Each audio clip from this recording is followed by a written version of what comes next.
जो पिछले दिनों में काफ़ी दोनों मुल्कों की आपसी में कशीदगी चल रहा था और जंग का माहौल था, और इसमें काफ़ी लोगों का नुकसान भी हुआ।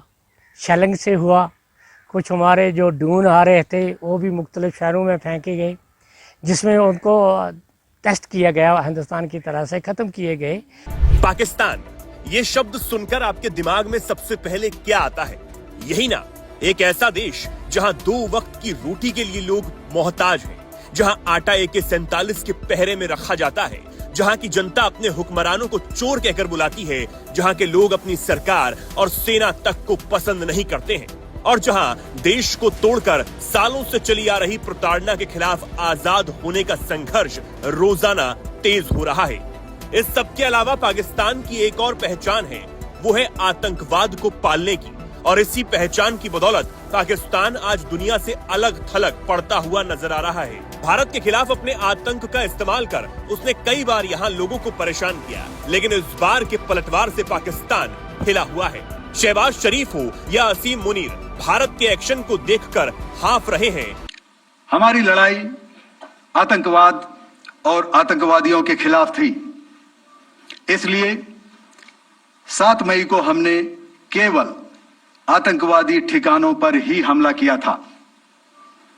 पर अफसोस इस बात का है कि पाकिस्तानी सेना ने आतंकवादियों का साथ देना उचित समझा और इस लड़ाई को अपनी लड़ाई बना ली।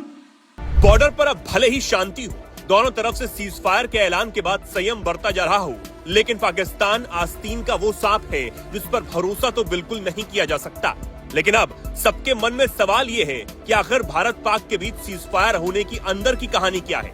कैसे ये सीज फायर हुआ और क्या पाकिस्तान हार मान गया?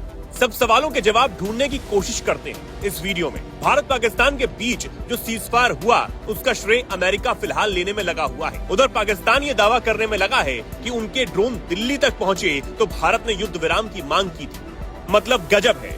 भारत इधर सबूतों के साथ एक एक तस्वीर के साथ पाकिस्तान के तमाम एयरबेस को निशाना बनाने की बात कह रहा है। पीएम मोदी पाकिस्तान की नापाक हरकत का मुंह तोड़ जवाब देने की बात कह चुके हैं। अमेरिका से फोन आने के बाद वहां के उपराष्ट्रपति JD वेंस को ये भी कह चुके थे कि पाकिस्तान से गोली चली तो यहाँ से गोला चलेगा, और पाकिस्तान ये मान रहा है कि भारत ने सीज फायर की बात कही। लगता है मुनीर की सेना कुछ ज्यादा ही बौखलाई हुई है। उन्हें ये तो समझ आ गया है कि भारत ने कैसे उनकी कमर तोड़ने का काम किया, लेकिन अब अपनी हार अपने लोगों के सामने माने भी तो कैसे। अंदर की बात और सच तो ये है कि भारत से मार खा रहे और आगे भारत के किसी भी भयानक वार से बचने के लिए पाकिस्तान अमेरिका के सामने गिड़गिड़ाने पहुंच गया था। तभी तो राष्ट्रपति ट्रंप उनके मुताबिक रात से ही लग गए थे ताकि पाकिस्तान पिटने से बच जाए।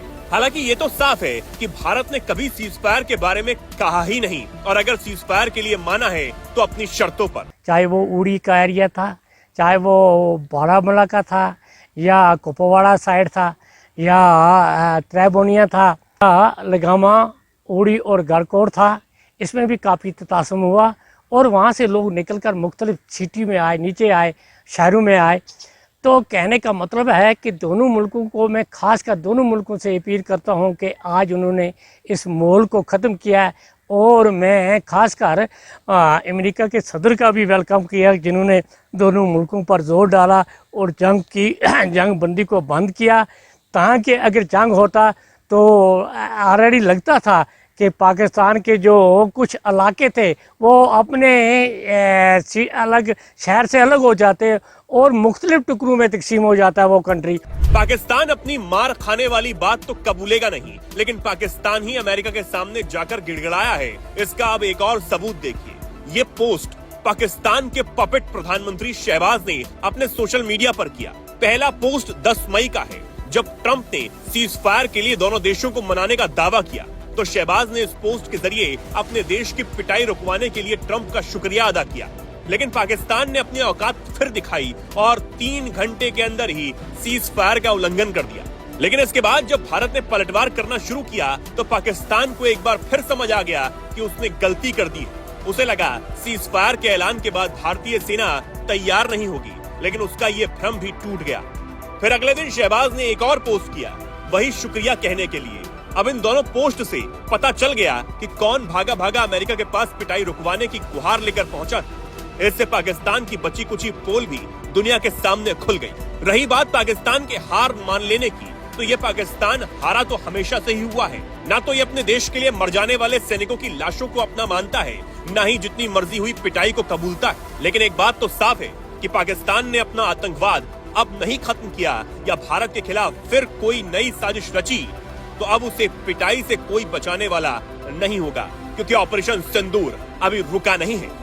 पर अफसोस इस बात का है कि पाकिस्तानी सेना ने आतंकवादियों का साथ देना उचित समझा और इस लड़ाई को अपनी लड़ाई बना ली। इस परिस्थिति में हमारी जवाबी कार्यवाही अत्यंत आवश्यक थी और इसमें उनका जो भी नुकसान हुआ वे खुद इसके लिए जिम्मेदार हैं। हमारी तरफ से हमारी एयर डिफेंस सिस्टम्स देश के लिए दीवार की तरह खड़ी थी और इसको भेदना दुश्मन के लिए नामुमकिन था। अगर आप ये वीडियो YouTube पर देख रहे हैं तो हमारे चैनल को सब्सक्राइब करें और बेल आइकन को दबाना ना भूलें। अगर आप Facebook पर ये वीडियो देख रहे हैं तो हमारे पेज को लाइक करें।